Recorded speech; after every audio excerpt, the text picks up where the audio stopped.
Assalamualaikum warahmatullahi wabarakatuh. Waalaikumsalam.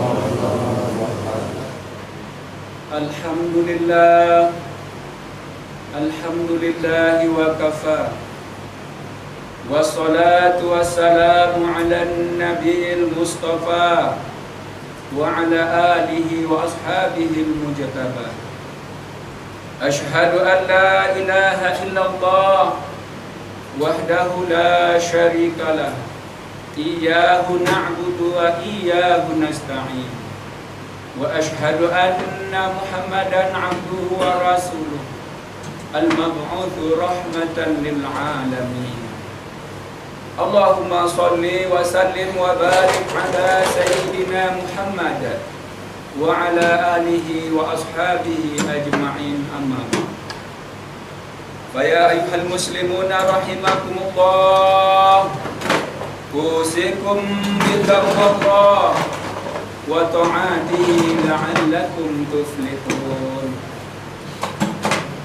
Wa qala Allah ta'ala fil Qur'anil Karim, a'udzu billahi minasy syaithanir rajim. Bismillahirrahmanirrahim. Qul ya ibadilladzina amanu ittaqu rabbakum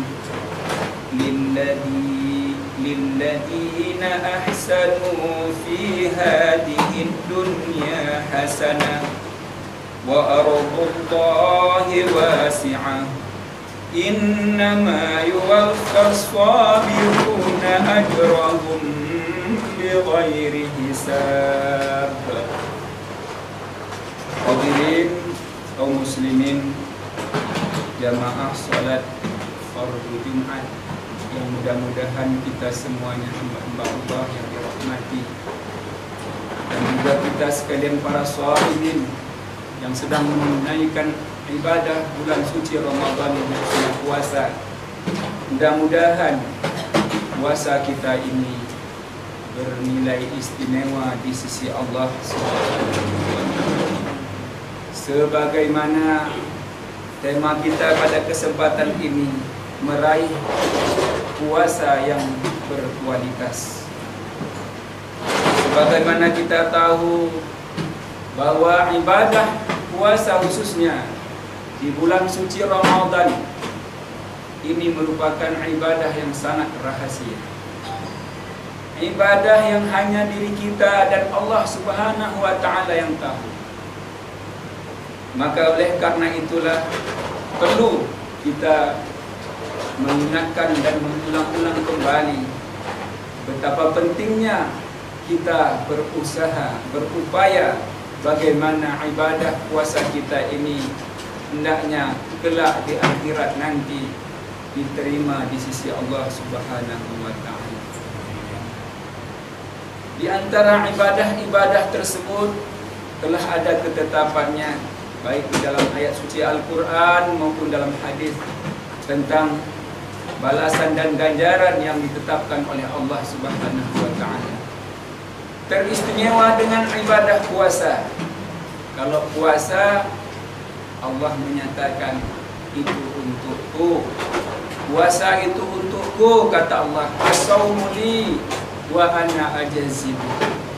Puasa itu untukku dan akulah yang akan memberi ganjaran pahalanya. Kalau kita renungkan, ibadah yang lain juga sebenarnya hakikatnya untuk Allah. Solat contohnya, kita menunaikannya tidak boleh untuk yang lain. Begitu juga haji, begitu juga zakat, dan juga yang lain-lainnya, ibadah masnunah yang lainnya. Semuanya harus berlandaskan keikhlasan karena Allah Subhanahu wa Ta'ala. Tetapi kenapa Allah hanya menyatakan as-saumu li, puasa itu untukku dan akulah yang akan memberikan balasan pahala.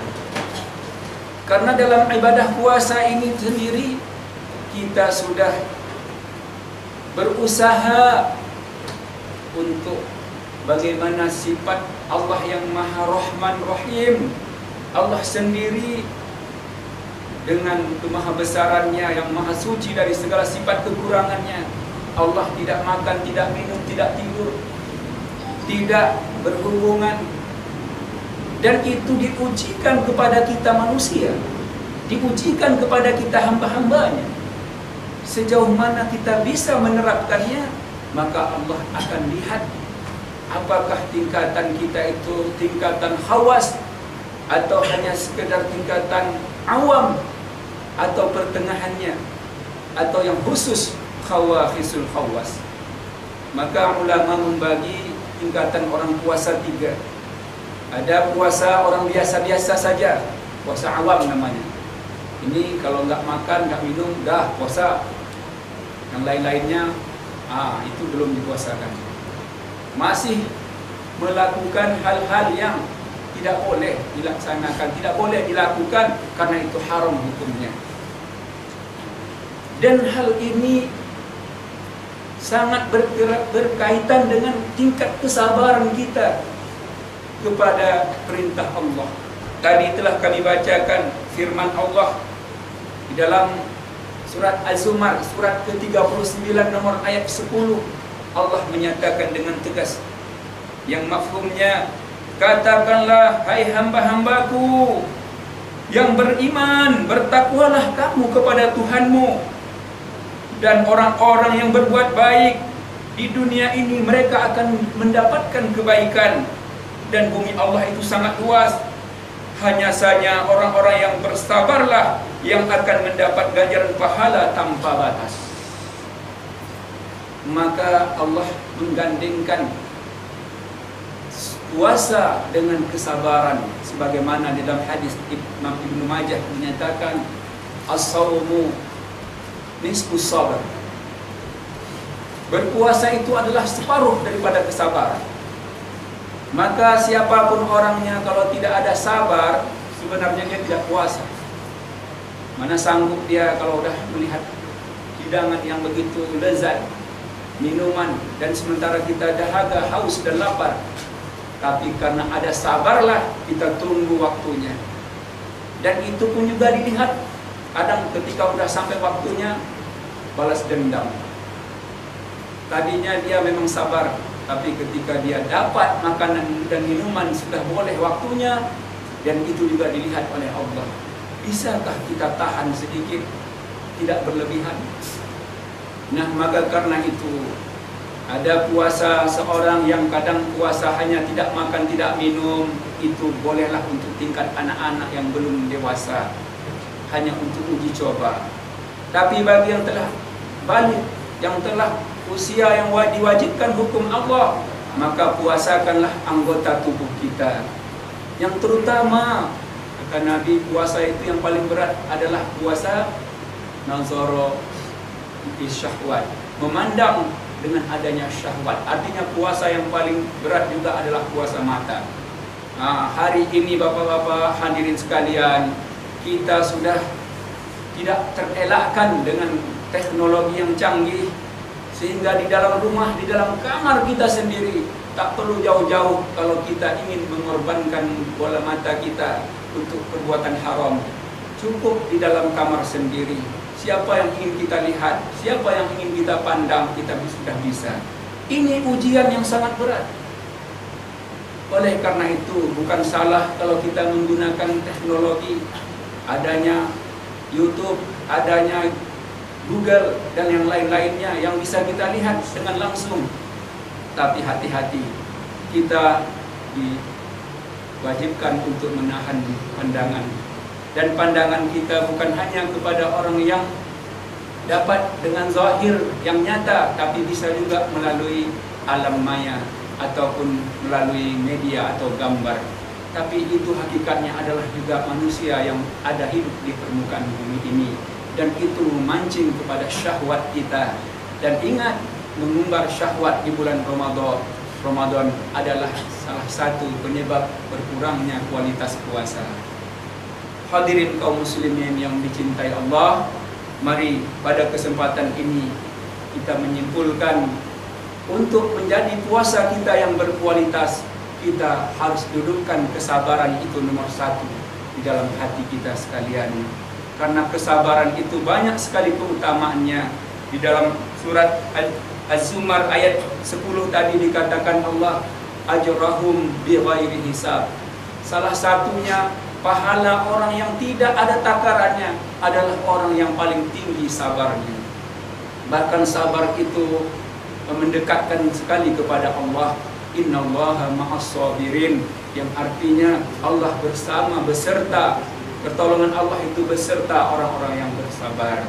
Tapi kalau sudah sabar hilang, maka yang ada adalah syahwat dan emosi. Maka terjadilah pembunuhan, terjadilah pertikaian, terjadilah perzinahan, dan semua kemungkaran itu karena hilangnya kesabaran. Maka oleh karena itu, salah seorang alim ulama kita, Ibnu Hajar, mengatakan dalam sebuah tulisannya bahwa sabar itu ada pada 3 tempat. Yang salah satunya adalah sabar untuk ketaatan. Inilah contohnya di dalam berpuasa. Yang kedua, sabar ketika meninggalkan dosa, perbuatan maksiat yang mungkin kita sangat bisa melakukannya, tapi kita sabar. Dan yang ketiga, sabar terhadap qada dan qadar Allah atau takdir. Itu yang dinukilkan oleh Ibnu Hajar Al-Hambali di dalam kitabnya. Mudah-mudahan kita sebagai hamba-hamba Allah yang menunaikan ibadah puasa tahun ini, Allah yang menanamkan rasa sabar di dalam hati kita sekalian, sehingga sampai sebulan kita menunaikannya dengan menahan diri dari hal yang membatalkan puasa, bahkan sampai yang mengurangi keutamaan atau ganjaran pahala puasa. Mudah-mudahan kita hamba-hamba Allah yang dirahmatinya. Amin ya rabbal alamin. Barakallahu li wa lakum fil Qur'anil Karim wa nafa'ani wa iyyakum bima fihi minal ayati wa dzikril hakim. Innahu huwal ghafurur rahim.